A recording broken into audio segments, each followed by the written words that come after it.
तो वीडियो हमारे पास है कि how to read Hindi newspaper. ये हमने एक न्यूज़पेपर की कटिंग ली है। ठीक है, तो इसमें हमारे पास जो मेन हेडिंग है वो देख लेते हैं कि अधूरे आंकड़े देकर भारत पर टैरिफ घटाने का दबाव डाल रहा अमेरिका। और आगे हमें सेमी कॉलन दे रखा है, तो इसमें आ जाएगा GRI। ओके, अब है जो मेन हेडिंग है इसकी, अमेरिका भारत से हर साल 7 लाख करोड़ कमा रहा, 3 लाख करोड़ रुपए का सरप्लस। ठीक है, अब मेन जो इसका टॉपिक है उसके ऊपर जूम करते हैं। ठीक है, यहाँ पे कि डोनाल्ड ट्रंप भारत पर अमेरिका के साथ व्यापार में अनुचित फ़ायदा उठाने का आरोप लगाते रहे हैं। वित्त वर्ष 2024-25 में अमेरिका का भारत के साथ व्यापार घाटा 44.4 अरब डॉलर यानी करीब 3.8 लाख करोड़ रुपए का था। यानी भारत ने अमेरिका से आयात के मुकाबले 3.8 लाख करोड़ रुपए का ज़्यादा निर्यात किया। यही आंकड़ा दिखाकर अमेरिका भारत पर एक तरफा टैरिफ कम करने और बाजार खोलने का दबाव बना रहा है। लेकिन ये आंकड़े अधूरे और भ्रामक हैं। ग्लोबल ट्रेड रिसर्च इनिशिएटिव का कहना है कि शिक्षा, डिजिटल सर्विस, फाइनेंशियल ऑपरेशन और हथियारों की बिक्री से अमेरिका हर साल भारत से 80 से 85 अरब डॉलर यानी 6.6 से 7 लाख करोड़ रुपए कमाता है। यानी अमेरिका भारत से 3.4 लाख करोड़ रुपए के ट्रेड सरप्लस में है। ठीक है, अब बात करते हैं इसके मतलब कुछ हकीकत जो मेन इसमें दे रखा है। मुख्य पृष्ठ हकीकत, भारत से 4 प्रमुख तरीकों से कमाई करता है अमेरिका। ये ट्रेड डाटा में नहीं दिखते, तो ये जो आंकड़े हैं ये डाटा में नहीं दिख रहे हैं। ठीक है, ट्रेड डाटा में तो पहला है एजुकेशन के ज़रिए हर साल 2 लाख करोड़ रुपए से ज़्यादा की कमाई। तो भारत से अमेरिका सबसे अधिक पैसा एजुकेशन में जाता है।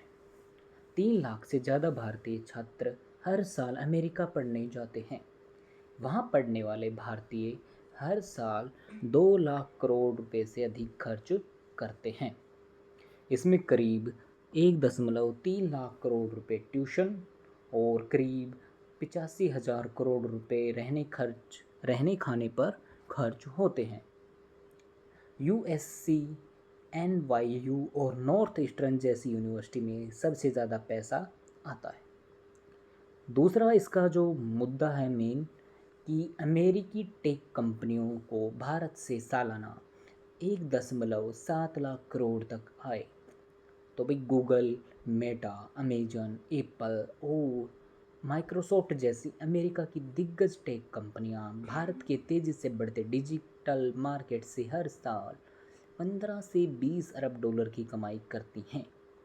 ये कमाई डिजिटल विज्ञापन, cloud service, app stores, software में डिवाइस की बिक्री और स्ट्रीमिंग सब्सक्रिप्शन से होती है। तीसरा जो मुद्दा है इसका वो है सालाना 1 लाख करोड़ रुपए तक कमाई करते हैं अमेरिकी बैंक। तो Citibank, JP Morgan, Goldman सैक्स, मैंकिजी, BCG, डेलॉय, PwC और KPMG जैसे अमेरिकी बैंक भारत के फाइनेंशियल सेक्टर से हर साल करीब 10 से 15 अरब डॉलर यानी 1.3 लाख करोड़ रुपए तक की 1 लाख करोड़ रुपए तक कमाती हैं।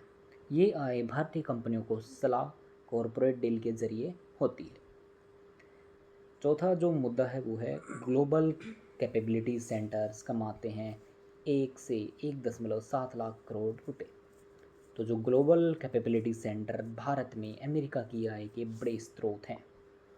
Walmart, Dell, IBM, Wells Fargo, Cisco और मॉर्गन स्टैनली जैसी कंपनियां बेंगलुरु और हैदराबाद जैसे शहरों में GCC चलाती हैं। अमेरिकी जीसीसी भारतीय ऑपरेशन से सालाना 1.2 से लेकर 1.7 लाख करोड़ रुपए तक की कमाई करते हैं। अब बात करते हैं भारत से घाटे में नहीं आ अमेरिका। तो GTRI का कहना है कि भारत अमेरिका से एक तरफा फ़ायदा नहीं ले रहा। एजुकेशन, टेक्नोलॉजी, फाइनेंशियल और डिफेंस जैसे सेक्टर अमेरिका की कमाई के मुख्य स्रोत भी हैं। फिर अगला है डिफेंस सेक्टर में 1100 करोड़ रुपए की नई डील, इसके बढ़ने के आसार। भारत और पाकिस्तान के बीच सीमा पर जारी तनाव के बीच अमेरिका ने करीब 1100 करोड़ के सैन्य हार्डवेयर और लॉजिस्टिक उपकरण भारत को बेचने की डील की है। इसके बाद है पेटेंट, लाइसेंस और फिल्म के जरिए भी होती है कमाई। तो अमेरिकी फार्मा कंपनियां अपने पेटेंट और ड्रग लाइसेंस के जरिए भारतीय कंपनियों से सालाना 17,000 करोड़ रुपए तक कमाई करती हैं। तो आपको ये हिंदी की वीडियो कैसे लगी हमें बताएं। हमारे चैनल को सब्सक्राइब, शेयर और लाइक करना ना भूलें। धन्यवाद।